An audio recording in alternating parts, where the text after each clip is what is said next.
Kobaran api melahap habis mes pengajar pesantren Al-Gontori di Tangerang Selatan, Banten.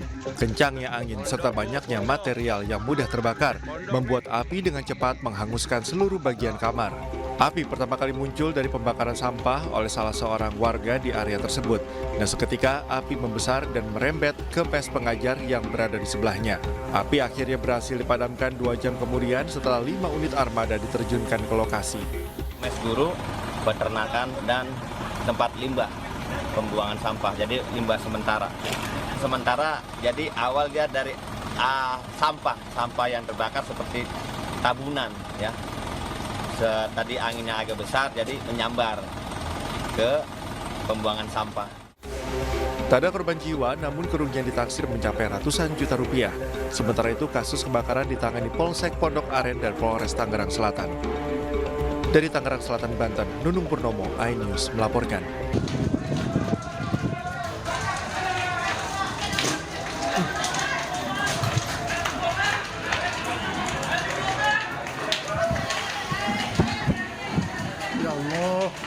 Ya Allah, mudah-mudahan cepat padam ya Allah.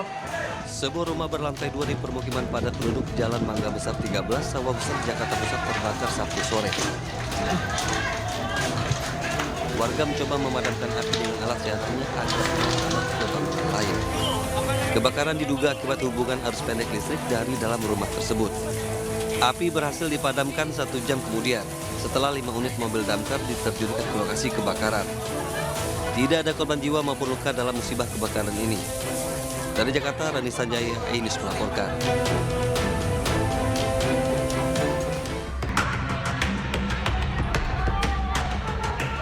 Dua rumah warga berlantai 2 di RW 15 dan 5 gubuk liar terbakar di RW 6 Kampung Bahari, Tanjung Priuk, Jakarta Utara pada Sabtu malam. Warga panik mencoba memadamkan api dengan alat seadanya. Kebakaran diduga akibat terkena petasan dari 2 kelompok warga dari RW 15 dan RW 6 terlibat tawuran di perlintasan kereta api dengan menggunakan senjata tajam dan petasan. Petugas pemadam kebakaran sempat terkendala aksi tawuran dalam memadamkan api. Setelah petugas kepolisian datang ke lokasi dan membubarkan 2 kelompok yang tawuran, akhirnya petugas dari suku Dinas Pemadam Kebakaran Jakarta Utara memadamkan api. Api padam setengah jam kemudian setelah 13 unit mobil damkar dikerahkan. Awalnya wilayah kita yang terbakar dari 15 satu rumah di Pak. Ini berdua mulai molotov. Mereka hanya batu saja baru molotov. Itu kita molotov. Petasan dilempar yang jandol ya. Menembak itu karena dari itu awal. Nah, karena tadi informasinya dari masyarakat itu ada tawuran, makanya kita menunggu dari pihak keamanan. Nah, dari pihak keamanan juga istilahnya kita menunggu dari pihak tokoh masyarakat kita Pak RW, kalau memang kita sudah aman, ya kita bisa masuk. Tapi kalau memang belum aman, kita belum berani masuk. Karena sifatnya informasi dari masyarakat itu ada tawuran. Aksi tawuran kerap terjadi di wilayah ini, namun tawuran kali ini tidak diketahui penyebabnya. Akibat kejadian tawuran ini, kereta api juga sempat tidak dapat melintas. Kasus tawuran ini ditangani oleh pihak kepolisian dari Polres Jakarta Utara. Dari Jakarta, Sofian Firdaus, iNews melaporkan. Pemirsa, anggota Polres Ogan Ilir, Sumatera Selatan berhasil gagalkan peredaran narkoba jenis sabu seberat 1 kg dan senilai 600 juta rupiah. Pelaku mengaku sudah 2 kali menggantarkan dan mengedarkan sabu dengan bayaran 1 juta rupiah.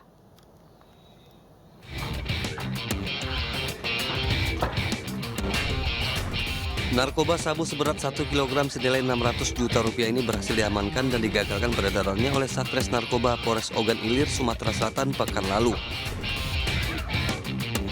Digagalkannya peredaran sabu sebanyak 1 kg ini atas informasi masyarakat jika akan ada transaksi jual beli sabu dalam jumlah besar.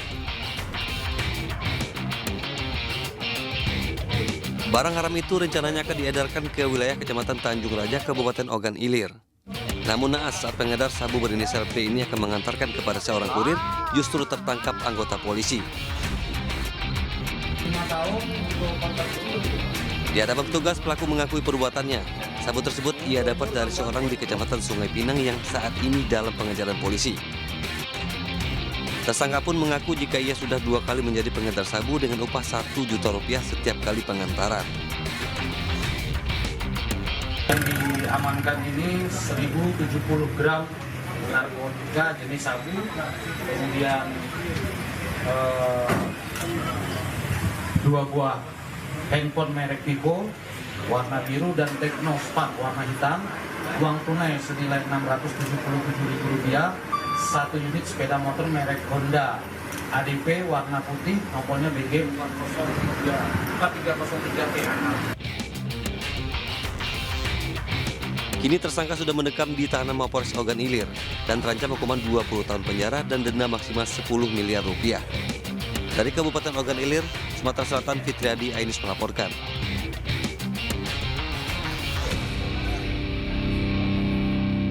Sebuah truk box terguling usai menabrak tiang dan pembatas di pintu keluar gerbang tol Pondok Gede Timur Kota Bekasi, Jawa Barat.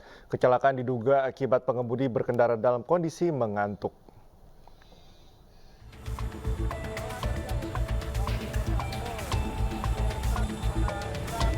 Sebuah truk pengangkut barang terguling di gerbang keluar tol Pondok Gede Timur Jatibening, Bekasi, Jawa Barat. Kejadian ini terekam video amatir warga. Diduga pengemudi truk mengantuk hingga salah melaju di jalur gerbang tol keluar untuk kendaraan kecil. Insiden berawal saat pengemudi truk pengangkut barang ini mengemudi di jalan tol dan hendak keluar di gerbang tol Pondok Gede Jatibening. Namun diduga sempat tertidur yang menyebabkan kendaraan oleng ke jalur untuk kendaraan kecil. Pengemudi yang kaget kemudian banting setir dan terguling hingga menabrak tiang serta pembatas jalan. Beruntung pengemudi selamat dan tidak mengenai kendaraan lainnya. Akibat insiden ini, bagian depan truk mengalami kerusakan yang cukup parah, serta tiang petunjuk kendaraan kecil rusak.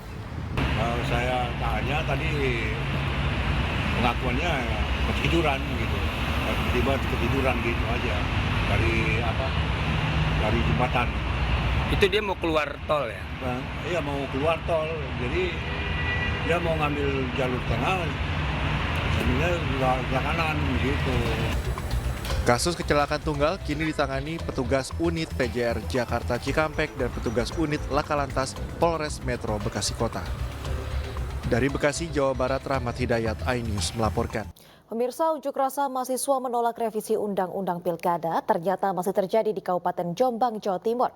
Mahasiswa terlibat aksi saling dorong dengan polisi saat memaksa masuk ke dalam kantor DPRD Jombang.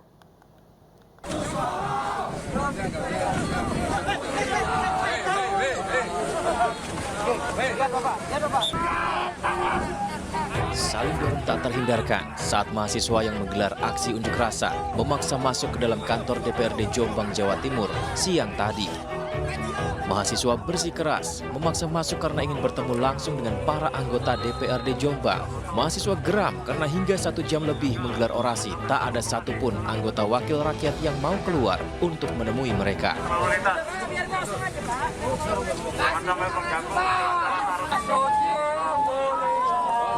Meski rapat paripurna DPR RI mengenai revisi Undang-Undang Pilkada batal, namun mahasiswa tetap mengecam langkah DPR RI yang berencana melakukan revisi Undang-Undang Pilkada yang telah diputuskan oleh Mahkamah Konstitusi. Adalah menuntut DPR RI untuk tidak merevisi terkait Undang-Undang Pilkada. Yang kedua, DPR RI tetap menggunakan putusan MK nomor 60 dan 70 dan kemudian kita mendorong KPU untuk kemudian tetap menggunakan dan tetap mengacu kepada putusan MK terkait nomor 60 dan 70. Yang terakhir adalah kita desak Presiden agar segera mempertanggungjawabkan atas kegaduhan di situasi politik yang ada di negara kita hari ini. Mahasiswa mendesak DPRD Jombang mau membantu menyalurkan aspirasi rakyat. Dan jika Undang-Undang Pilkada yang telah diputuskan MK suatu saat ternyata direvisi lagi oleh DPR RI, mahasiswa berencana menggelar aksi yang lebih besar. Dari Jombang, Jawa Timur, Muhtar Bagus, iNews melaporkan. Pemirsa, aksi gelombang unjuk rasa mengawal putusan MK di Kota Cimahi, Jawa Barat pada Sabtu sore berlangsung memanas. Puluhan mahasiswa yang memaksa masuk terlibat adu dorong dengan aparat kepolisian yang berjaga di pintu gerbang.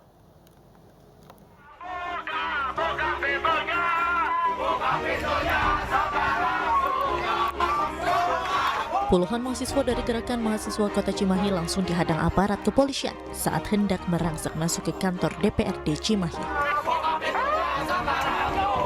Masa yang ingin bertemu dengan anggota legislatif ini terlibat adu dorong dengan mahasiswa gabungan yang ada di Kota Cimahi. Sambil membakar ban dan memblokir sepanjang Jalan Julaiha, massa meneriakkan tuntutan mereka dalam mengawal putusan Mahkamah Konstitusi. Sayangnya saat massa terlibat adu dorong dengan aparat, tak ada satupun anggota DPRD Kota Cimahi yang menemui mahasiswa. Akibatnya, meski dicegah aparat untuk masuk, massa akhirnya menggelar orasi di tengah jalan sekaligus di depan kantor DPRD. Meski revisi Undang-Undang Pilkada batal dilakukan oleh DPR, namun massa tetap akan mengawal putusan MK hingga proses pilkada berlangsung. Massa akhirnya membubarkan diri karena hanya ditemui oleh perwakilan staf sekretariat DPRD Kota Cimahi dan tidak membuahkan hasil apapun. Dari Cimahi, Jawa Barat, Yuwono Anyus melaporkan. Pemirsa, polisi membebaskan anak Macica Muhtar, Muhammad Iqbal Ramadan yang ditangkap saat demo menolak revisi Undang-Undang Pilkada Jakarta. Iqbal mengaku ditangkap polisi saat demo mulai memanas. Anak pedangdut Macica Muhtar, Muhammad Iqbal Ramadan mengatakan, awalnya dia meminta perlindungan sama polisi yang tidak berseragam karena demo mulai memanas. Namun saat rekannya ditangkap, ia ikut untuk mendampingi rekannya ke Polda Metro Jaya. Dalam aksi menolak revisi Undang-Undang Pilkada, polisi menangkap ratusan pengunjuk rasa. Masa aksi ditangkap karena diduga melakukan tindak melawan. Waktu saya masuk, tiba-tiba saja ada lempar-lemparan batu. Saya mengamankan diri, kabur ke arah kiri, terus kemudian saya berinisiatif lah menghampiri dua aparat yang tidak berseragam mungkin ya. Saya sampaikan bahwa Pak, saya tidak rusuh, tolong antarkan saya ke depan, saya mau keluar, saya takut ada batu lempar-lemparan. Terus dari kedua orang tersebut menyampaikan kalau udah kamu jalan aja ke depan, aman kok. Saya sampaikan lah kalau lebih baik saya di sini Pak daripada kena lemparan batu. Nah, tidak lama berselang saya melihat teman saya gitu yang sedang diamankan. Gitu. Jadi saya sekaligus juga saya sampaikan bahwa Pak, saya mau sekalian mendampingi teman saya tuh Pak yang di belakang. Nah, nggak lama ada salah satu aparat yang marah-marah, saya disuruh jongkok, disuruh buka celana, kemudian tidak lama berselang saya menduga ada salah satu aparat dari tentara angkatan darat menarik rambut saya, terus memukul kuping saya, kemudian menendang muka saya. Polisi telah menetapkan 19 orang sebagai tersangka dari 50 orang peserta demo menolak revisi Undang-Undang Pilkada di DPR RI Jakarta. Para tersangka terancam hukuman 4 tahun penjara. Dari 50 orang yang telah diamankan dan dilakukan pendalaman, akhirnya penyidik Subdit Kamneg di Reskrim Polda Metro Jaya telah menetapkan 19 diantaranya itu sebagai tersangka. Yang pertama itu ada satu orang yang dikenakan pasal 170 KUHP atau diduga melakukan kekerasan secara bersama-sama di muka umum terhadap barang, yaitu merusak pagar DPR yang di bagian depan. Kemudian 18 tersangka lainnya berdasarkan fakta perbuatan dan perannya masing-masing yang diduga telah melakukan tindakan kekerasan terhadap petugas kami, kemudian secara bersama-sama melakukan tindakan kekerasan, dan juga pasal yang ketiga adalah persangkaan tidak mengindahkan perintah dari petugas kami di lapangan. Saat proses penyampaian pendapat kemudian sudah selesai, setelah diminta oleh petugas kami untuk membubarkan diri, ini mereka tidak membubarkan diri, bahkan memberikan perlawanan dengan melempari petugas dengan batu, kayu, ya, ada yang menggunakan bambu. Terhadap tersangka yang 18 ini itu dipersangkakan pasal 212 KUHP 214 dan atau 218 KUHP dengan ancaman pidana maksimal. Ketua Komisi 2 DPR RI Ahmad Doli Kurnia menyatakan rancangan perubahan peraturan Komisi Pemilihan Umum atau PKPU akan mengikuti putusan Mahkamah Konstitusi atau MK nomor 60 dan 70. Perubahan PKPU nomor 8 tahun 2024 tersebut akan diketok dalam rapat dengan dengar pendapat dengan KPU pada hari ini Minggu 25 Agustus 2024 lebih cepat 1 hari dan telah mendapat izin dari pimpinan DPR. Saya lihat ya, tadi juga di depan sore ada adik-adik mahasiswa juga datang ini, mau menunjukkan keseriusan mereka supaya masalah ini tidak lagi tidak lagi ada celah atau peluang untuk berubah gitu loh. Oleh karena itu saya mengambil inisiatif dan alhamdulillah saya sudah konsultasikan kepada pimpinan DPR, saya sudah komunikasi juga dengan pemerintah, maka rapat hari Senin itu kami majukan besok, ya besok jam 10 supaya semua kita lega. Ya, semua kita tidak lagi berprasangka gitu, berspekulasi, maka sebisa mungkin kita tuntaskan secepat mungkin. Nah, secepat itu tapi tetap dalam koridor tatib, ya. Jadi tatib itu kan kita dilakukan di masa sidang dan kalau misalnya di luar hari kerja itu harus ada izin pimpinan. Nah, saya sudah minta izin, alhamdulillah diizinkan. Dan besok perwakilan pemerintah juga datang, biasanya dari Kementerian Dalam Negeri. Mudah-mudahan besok jam 10, ya tidak lama lah. Kalau untuk soal ini saya kira hitungan menit, setengah jam udah selesai mudah-mudahan ya. Karena tinggal. Sebelumnya KPU menggelar rapat konsinyering bersama Komisi 2 DPR RI di sebuah hotel di kawasan Sudirman, Jakarta pada Sabtu malam. Agenda rapat membahas soal putusan Mahkamah Konstitusi serta rancangan perubahan peraturan PKPU nomor 8 tahun 2024. Pembahasan ini digelar jelang pelaksanaan rapat dengar pendapat lewat forum konsultasi bersama Komisi 2 DPR yang rencananya diadakan pada hari Senin 26 Agustus 2024. Draft rancangan PKPU berisi perubahan atas PKPU nomor 8 tahun 2024 tentang pencalonan kepala daerah.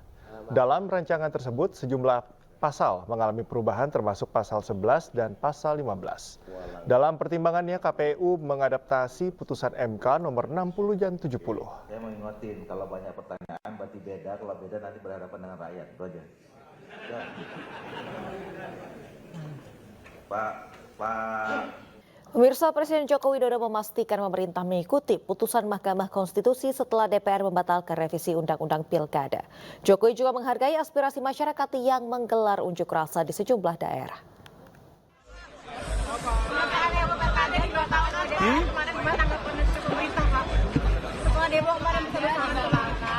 Itu wilayah legislatif, wilayah DPR. Ya. Gimana sikap pemerintah akan seperti apa, Pak? Iya. Pak, tapi dengan putusan ini Mas Kaisang nggak bisa maju ke pilkada nih, Pak. Nah, sedangkan Mas Kaisang udah daftar nih, Pak. Udah mengurus. Gimana Pak tanggapannya, Pak? Tanyakan ke Ketua PSI. Pak, ya. ada rencana perpu nggak, Pak? Ada rencana perpu nggak, Pak? Karena kemarin isunya kuat sekali, Pak. Nggak ada. Gimana, Pak? Pikiran aja nggak ada masa. Pak, kemarin ada demo. Pak, ada demo. Gimana tanggapannya, Pak? Lagi menggunakan ya, baik. Itu penyampaian aspirasi dari rakyat, sangat baik. Pemirsa, ribuan akademisi UGM sampaikan pernyataan sikap darurat demokrasi Indonesia. Dilansir dari laman ugm.ac.id, lebih dari 1.000 akademisi Universitas Gadjah Mada yang terdiri dari dosen dan tenaga kependidikan menyampaikan pernyataan sikap dan keprihatinan atas kondisi darurat demokrasi Indonesia akhir-akhir ini. Pihak UGM menyatakan pernyataan sikap ini sebagai bentuk respon atas kondisi demokrasi Indonesia yang menghadapi masalah serius. Pernyataan sikap tersebut karena tidak ingin demokrasi yang sudah diperjuangkan para mahasiswa dan juga aktivis di tahun 1998 silam harus mengalami stagnasi dan kembali ke masa Orde Baru di mana kekuatan oligarki partai dan manuver elit politik mewujudkan kepentingan kelompok dan golongan.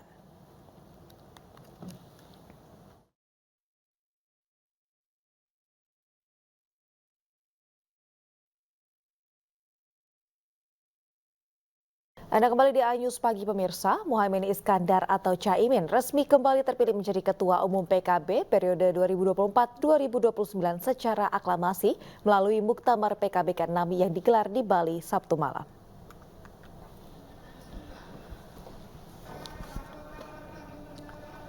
Keputusan tersebut diambil berdasarkan hasil sidang pleno keempat Muktamar ke-6 PKB. Seluruh DPW PKB di 38 provinsi Indonesia kompak, Caimin kembali menjadi Ketua Umum. Seluruh DPW PKB menyatakan persetujuan mereka karena sebelumnya puas atas hasil laporan pertanggungjawaban kepemimpinan yang disampaikan Caimin dalam Muktamar ke-6 PKB. Keputusan ini menjadikan Caimin sebagai Ketua Umum yang memimpin PKB selama 24 tahun. Ia telah menjadi Ketua Umum PKB sejak tahun 2005.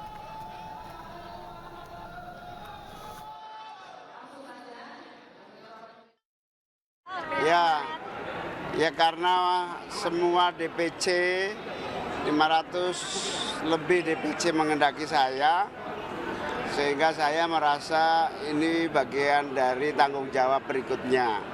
Tapi saya tadi sudah menanyakan kepada seluruh DPC bahwa mandat yang diberikan kepada saya, mandataris tunggal yang dimintakan kepada saya balik kepada mereka asal mereka mau berkomitmen bersama-sama berjuang kembali, saya siap. Dan akhirnya diputuskan seperti itu. Tentu ini amanah berat yang insya Allah saya akan bekerja sekuat tenaga. Pemirsa, sebelum pembukaan Muktamar ke-6 Partai Kebangkitan Bangsa, ribuan masyarakat menggelar aksi demo di kawasan ITDC dan Nusa Dua Badung, Bali. Massa menuntut Muktamar segera dibubarkan dan meminta Muhaimin Iskandar untuk mundur dari jabatan Ketua Umum PKB.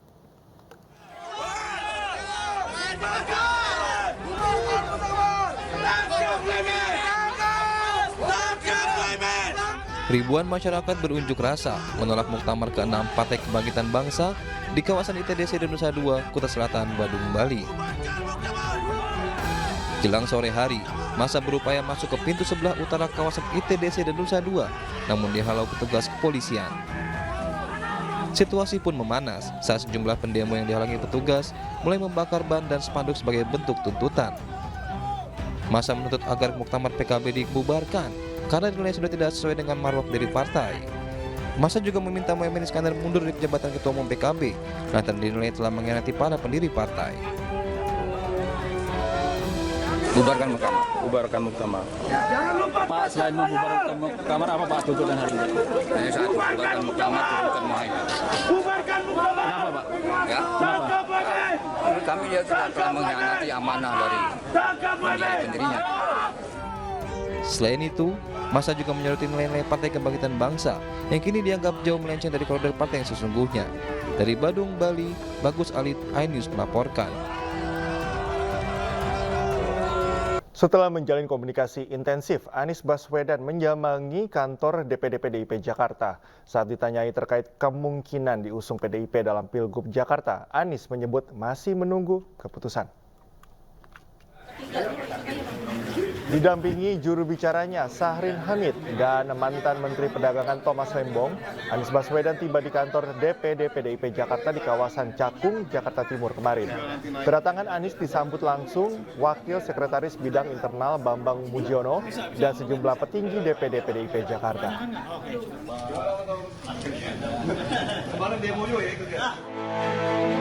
Jubir Anies menyebut pertemuan membahas sejumlah program-program pro rakyat, termasuk politik tata ruang hingga kelestarian lingkungan. Usai pertemuan, Anies bersama Ketua DPD PDIP Jakarta, Adi Wijaya, sempat memberikan keterangan kepada awak media terkait pertemuannya ini. Saat ditanyai terkait kemungkinan diusung PDIP dalam Pilgub Jakarta, Anies menyebut masih menunggu keputusan.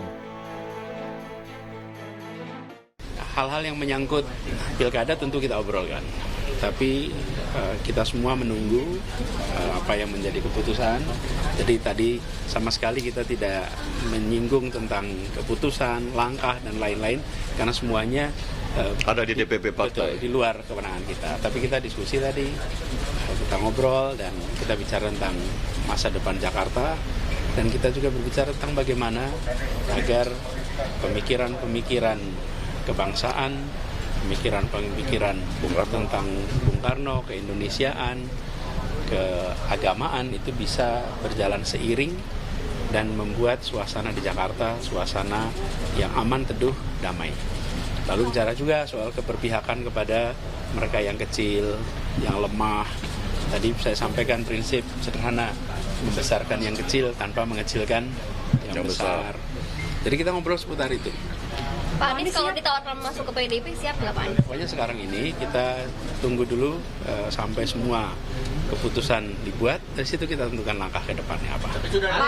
Jadi sekarang itu. Lalu saya ingin juga sampaikan mumpung kesempatan ini, kita menyaksikan beberapa hari terakhir di mana kehidupan kebangsaan kita, kehidupan kenegaraan kita mengalami ujian.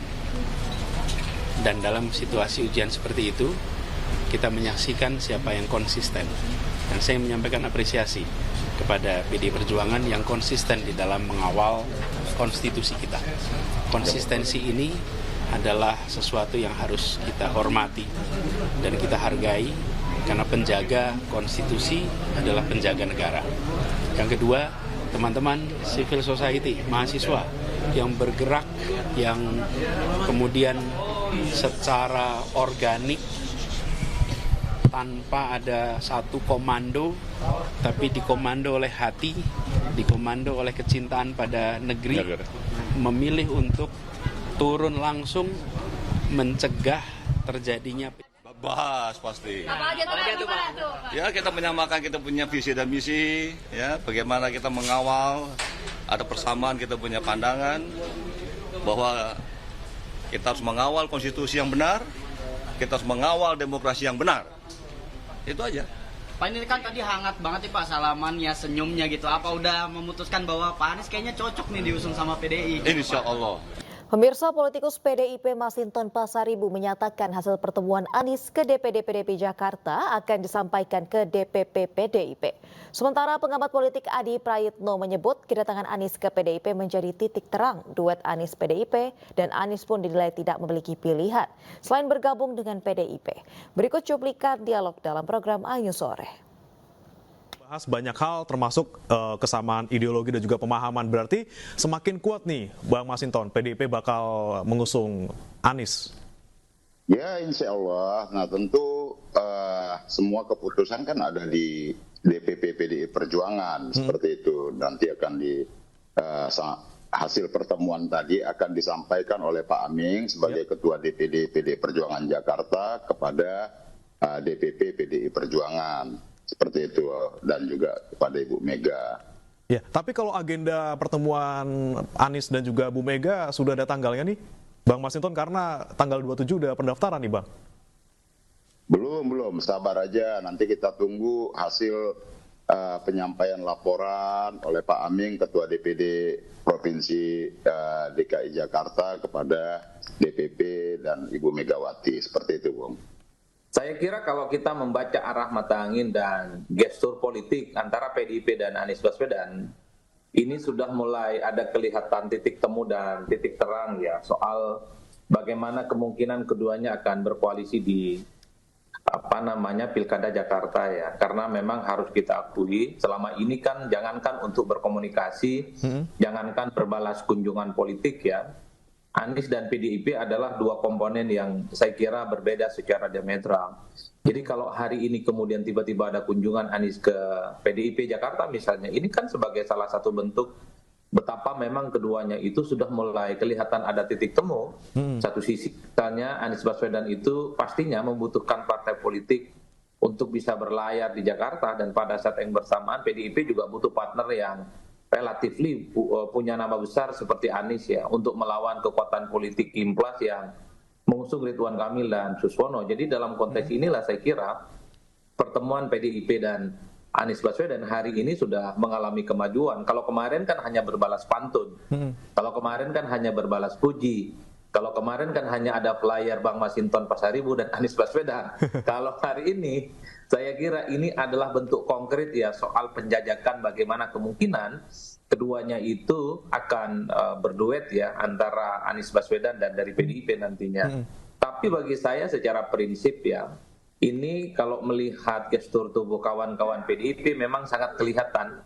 Anies itu merupakan sebagai sosok yang sepertinya akan mereka usung. Meski harus kita akui soal veto player yang bisa menentukan apakah Anies bisa maju di Jakarta ataupun tidak, saya kira itu ada di tangan Megawati Soekarno Putri. Itu yang saya kira memang kuncinya gembok Anies Baswedan bisa maju hari ini ada di tangan Megawati Soekarno Putri. Dan tentunya syarat yang lainnya yang harus dipenuhi adalah jadi kader nih, Mas Adi, berarti ya. Kemungkinan Anies bakal nurut gak nih, Mas? Kalau saya jadi Anies Baswedan, saya akan nurut, Mas. Kalau jadi Anies bakal nurut ya, Mas Adi ya? Ya, ini tidak ada opsi lain bagi Anies Baswedan untuk menentukan sikap pilihan politiknya. Anies tidak begitu banyak punya opsi. Kalau dulu mungkin Anies masih punya opsi-opsi banyak, tidak mau masuk PKS, mungkin dia berharap Nasdem dan PKB mau mengusung, tapi PKB dan Nasdem juga balik badan kan, tak punya sikap politik untuk mendukung Anies. Per hari ini, satu-satunya masa depan politik Anies di Jakarta hanya ada di PDIP. Jadi segala sesuatu yang diinginkan oleh PDIP sebagai bentuk salah satu bergen politik, ya suka tidak suka. Komisi Pemilihan Umum Provinsi Jakarta akan membuka pendaftaran bagi kandidat calon gubernur dan calon wakil gubernur Jakarta mulai 27 hingga 29 Agustus 2024. KPU menetapkan parpol atau gabungan parpol harus memiliki suara paling sedikit 7,5% suara sah agar bisa mengusung pasangan di Pilgub Jakarta. Di tanggal 27 dan 28 Agustus pendaftaran dibuka pukul 8 pagi hingga 4 sore. Sementara di hari terakhir, yakni 29 Agustus, pendaftaran dibuka pada pukul 8 pagi hingga 23:59 malam. KPU Jakarta juga telah mengeluarkan putusan terkait syarat minimal suara sah parpol atau gabungan parpol untuk mengajukan paslon pada Pilgub dan Pilwagub Jakarta, yakni paling sedikit 7,5% suara sah. Ketua KPU Jakarta Wahyu Dinata menjelaskan, keputusan KPU Jakarta ini telah mengakomodir keputusan Mahkamah Konstitusi yang menetapkan syarat pencalonan berdasarkan persentase komposisi penduduk di daftar pemilih tetap.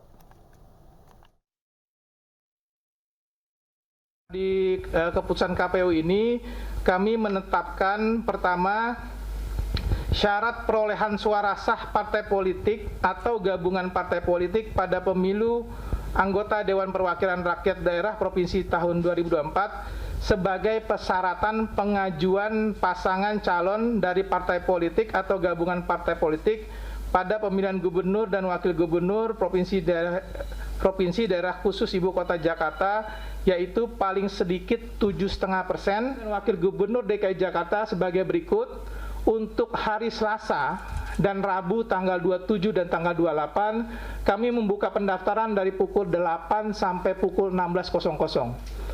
Untuk hari terakhir, Kamis tanggal 29 Agustus, kami membuka pendaftaran dari pukul 8 sampai pukul 23.59. Sementara itu, Ridwan Kamil dan Suswono telah resmi mendeklarasikan maju di Pilkada Jakarta 2024. Pasangan RK dan Suswono didukung 12 partai politik yang tergabung dalam KIM Plus. Koalisi Indonesia Maju dan sejumlah partai politik lainnya yang tergabung dalam KIM Plus resmi mengusung Ridwan Kamil dan Suswono maju di pemilihan Gubernur Jakarta 2024. Para petinggi parpol pengusung maupun pendukung hadir dalam deklarasi. Di antaranya Partai Golkar, Gerindra, PAN, Nasdem, PKB, P3, PKS, Demokrat, Perindo, PSI, Gelora, dan Partai Garuda. Mereka juga menandatangani piagam dukungan dan selanjutnya RK Suswono akan mendaftar ke KPU Jakarta. Masa pendaftaran dibuka dari tanggal 27 hingga 29 Agustus 2024.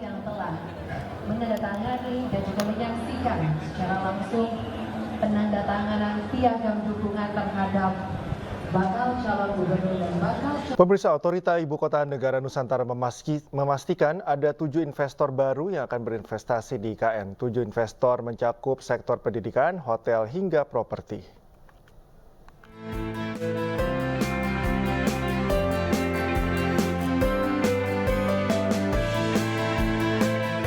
Menteri Pekerjaan Umum dan Perumahan Rakyat atau PUPR sekaligus PLT Kepala Otorita IKN, Basuki Hadi Mulyono, memastikan ada 7 investor baru di IKN Nusantara.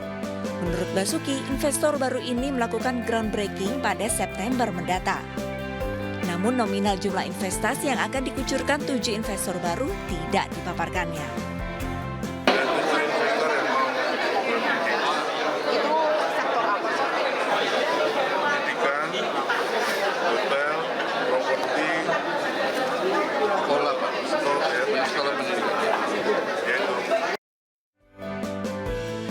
Hingga saat ini sudah terdapat 45 investor yang sudah melangsungkan prosesi peletakan batu pertama atau groundbreaking. Sebelumnya, Presiden Jokowi menyeleksi 220 dari 472 investor yang masuk dan memprioritaskan investor dalam negeri. Dari Jakarta, Adi Firmansyah, iNews melaporkan.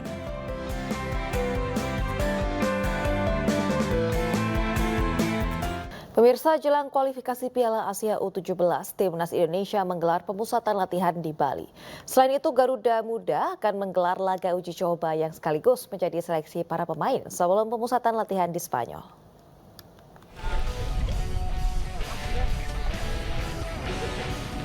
Jelang kualifikasi Piala Asia U17, Timnas Indonesia menggelar pemusatan latihan di Badung, Bali.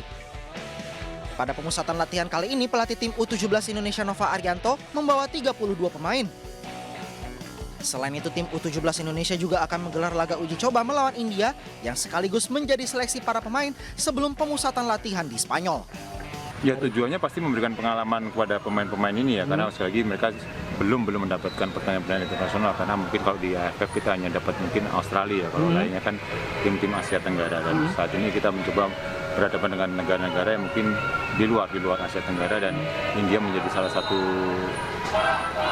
sarana saya untuk mencoba semua pemain ya, karena kita masih akan melihat siapa pemain yang akan kita bawa tes di Spanyol, dan harapannya di 2 pertandingan itu saya bisa melihat pemain-pemain yang siap untuk dibawa ke Spanyol. Timnas U17 akan menjalani laga uji coba melawan India 2 kali pada Minggu 25 Agustus dan Selasa 27 Agustus mendatang. Dari Gianyar, Bali, Ketut Caturkusumaningrat, iNews melaporkan.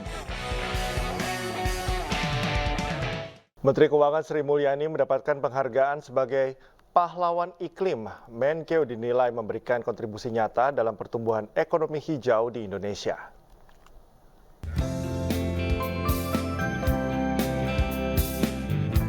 Foreign Policy Community of Indonesia atau FPCI kembali menggelar Indonesia Net Zero Summit 2024 di Jakarta Theater hari Sabtu.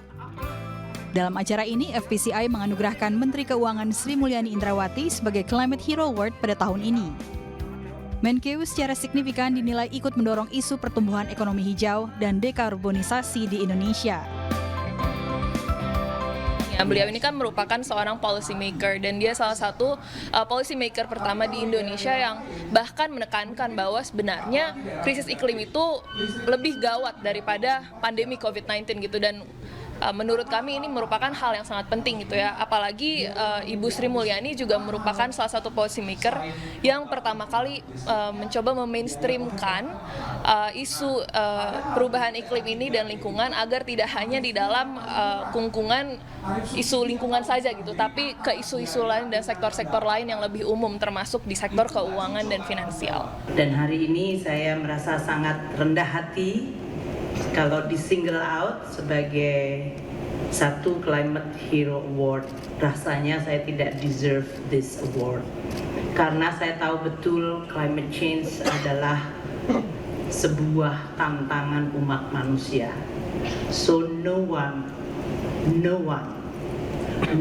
can claim to become the only hero untuk fighting climate change. FPCI berharap masyarakat aktif dalam mengurangi emisi karbon lantaran perubahan iklim adalah ancaman besar yang kian mengkhawatirkan. Dari Jakarta, Salam Rahmat, Dede Rudi, iNews melaporkan.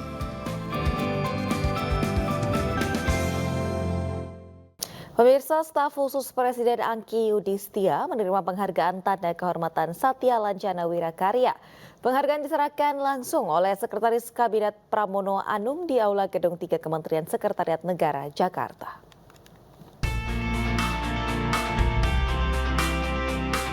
Penghargaan Tanda Kehormatan Satya Lancana Wirakarya diberikan kepada staf khusus Presiden Angki Yudhistia.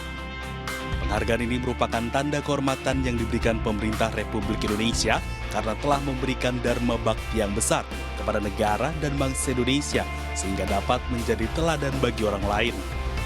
Aki staf khusus Presiden Bidang Sosial yang juga Bendahara Umum DPP Partai Perindo ini dikenal sebagai sosok yang ramah dan aktif dalam berbagai kegiatan, terutama dalam memperjuangkan hak penyandang disabilitas.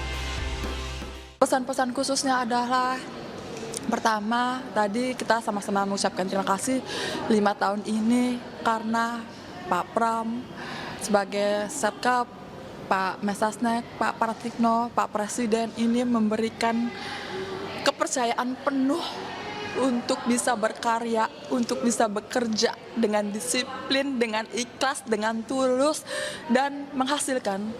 Jadi nggak ada usaha yang tidak ada hasilnya. Inilah hasilnya. Diketahui Anggi Yudhistia berjasa dalam bidang pembangunan ekosistem inklusif. Sebagai agregator dan advokat implementasi kebijakan meningkatkan dukungan layanan bagi masyarakat rentan melalui inisiasi, sinergi, dan aktualitas pengembangan program pemerintah. Dari Jakarta, Rizky Ihwal, Rizky Solehudin, iNews melaporkan.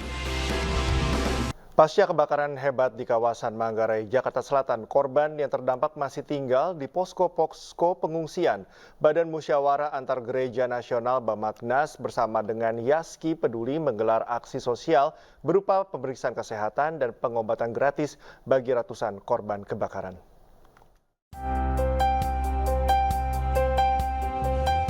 Peduli terhadap para korban kebakaran Manggarai, Jakarta Selatan, Badan Musyawarah Antar Gereja Nasional Bamagnas bersama dengan Yaski Peduli menggelar aksi sosial. Dalam kesempatan kali ini, Bamagnas memberikan bantuan berupa pemeriksaan kesehatan gratis, serta pemberian obat-obatan, vitamin, dan peralatan mandi bagi para korban kebakaran. Bamagnas dan Yaski Peduli juga melibatkan dokter profesional beserta tim medis lainnya untuk memastikan para korban yang terdampak ini tetap hidup sehat dan layak. Melakukan aksi sosial berupa pengobatan dan juga memberikan katakanlah hal-hal yang diperlukan para pengungsi di sini sehingga mereka bisa terhibur oleh karena mereka baru saja mengalami bencana kebakaran yang menimpa rumah tempat tinggal mereka sehingga mereka sedang kesulitan. Saya tidak deteksi darah, alhamdulillah normal. Lah saya kan ini batuk Pak, sama gatal, dia kasih obat. Dan saya kan dari tua kan sakit pinggang, disaranin kasih obat. Kalau pagi-pagi jalan Bu, ya saya kalau sekarang mah belum, besok-besok Bu jalan-jalan. Bamagnas berharap dengan adanya bakti sosial ini dapat memberikan motivasi dan menjadi contoh bagi organisasi lainnya untuk menggelar kegiatan serupa demi meringankan penderitaan para korban. Dari Jakarta, Indra Setiabudi, Nadifa, iNews melaporkan. Pemirsa, uji coba makan siang gratis kembali digelar pemerintah Provinsi Jakarta di salah satu sekolah dasar di Koja, Jakarta Utara. 600 porsi seharga Rp20.000 dibagikan dan kedepannya Pemprov masih akan mencari menu yang pas dan disukai oleh anak-anak.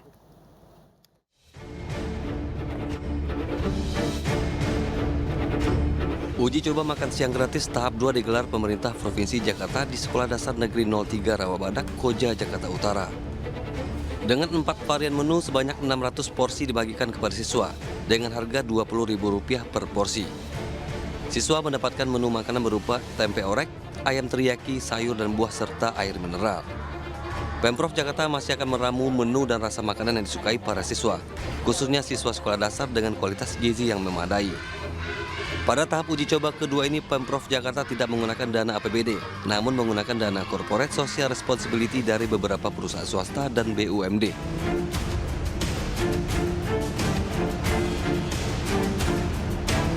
Ada variasi tadi nasi, telur, lauknya adalah chicken teriyaki sama orek tempe, terus pisang sayur. Kelihatannya anak-anak lebih suka yang ada telurnya dibanding dengan yang kemarin. Jadi terus kita tanya lagi tadi minggu depan mau makan apa? Nasi, telur, ayam. Ya udah nanti kita bikinin. 80%, 90% adik-adik yang tadi kita berikan makan gratis semuanya habis. Sayur, lauknya dan lain-lain. Ada 1-2 yang tidak habis, yaitu mungkin mungkin masih kenyang.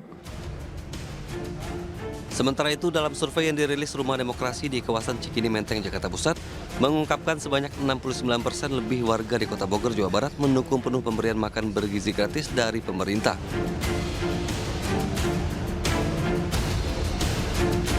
Isu ini kan sudah menjadi isu dari pemerintahan terpilih ya, presiden terpilih, sehingga kami juga perlu ngecek apakah dapat dukungan publik. Ternyata tadi disebutkan 69% itu di Kota Bogor, dari sampling kami 604 responden menyatakan perlu pemberian makanan bergizi terhadap pertama anak-anak, yang kedua ibu-ibu hamil. Masyarakat menilai program makan bergizi gratis sangat diperlukan bagi masyarakat, terutama anak-anak, kaum ibu serta ibu hamil. Masyarakat juga berharap pemerintah dapat melibatkan para UMKM lokal untuk menyediakan menu makan siang bergizi gratis di wilayah masing-masing. Tim Liputan Ainis melaporkan. Mengembangkan potensi generasi muda, anak muda Aceh unggul hebat menginspirasi ratusan anak-anak di Gampong Jawa, Banda Aceh melalui program berkegiatan positif. Waktunya 3 menit ya. Melalui kegiatan edukasi dan literasi yang bertajuk Thrive and Shine with Amanah, anak-anak diajak untuk mengenal lebih dekat potensi mereka. Anak-anak dari berbagai usia juga antusias mengikuti tes kecerdasan intelektual bersama tim psikolog. Tes IQ bertujuan untuk mengukur kemampuan kognitif dan eksplorasi diri, hingga apa saja minat mereka yang sebenarnya. Dalam kegiatan ini juga disalurkan ratusan buku kepada pengelola Taman Edukasi Anak Cerdas Gampong Jawa dengan harapan meningkatkan minat baca anak-anak setempat. Selanjutnya di tes nomor 2, boleh dibuka? Ya.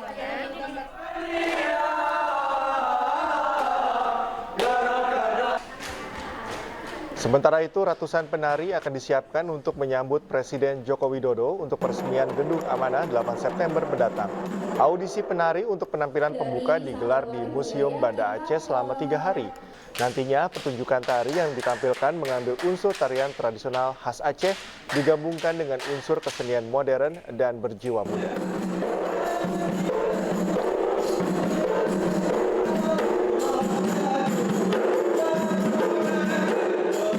Pemirsa, kapal kuno yang berasal dari abad ke-12 berada ditemukan di pantai kawasan Lagoy, Kabupaten Bintan, Kepulauan Riau.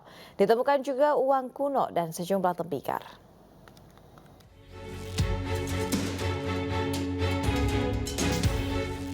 Penemuan luar biasa ini terungkap setelah musim hujan, memperlihatkan reruntuhan bangkai kapal kuno di pantai kawasan Lagoy, Kabupaten Bintan, Kepulauan Riau. Sisa kapal itu sudah nyaris rata dengan pantai, dan banyak bagian yang terkubur pasir pantai. Kapal kuno ini pertama kali ditemukan oleh staf Nirwana Gardens saat tengah beristirahat di tepi pantai.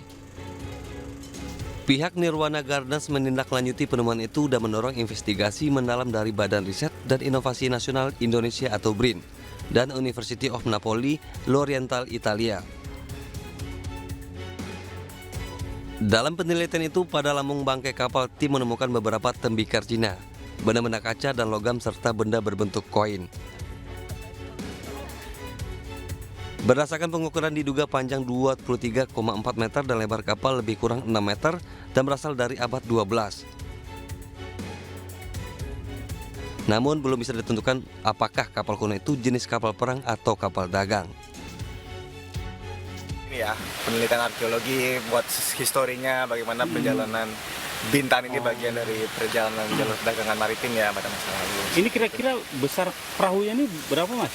Oh, kalau besarnya Kiara, how big is it? 23 meters and a half. Ya, 23,5 meter. Panjangnya. Panjang perahunya. And the weight? We're excavating only a third, 1/3. Ya, ini cuma sepertiganya sih. Pada zaman dahulu, perairan Bintan selalu menjadi jalur pelayaran penting yang menghubungkan Asia Timur, Asia Tenggara, dan Samudra Hindia. Jalur ini disebut Jalur Sutra Laut dan menghubungkan pedagang Cina dan para pedagang Arab.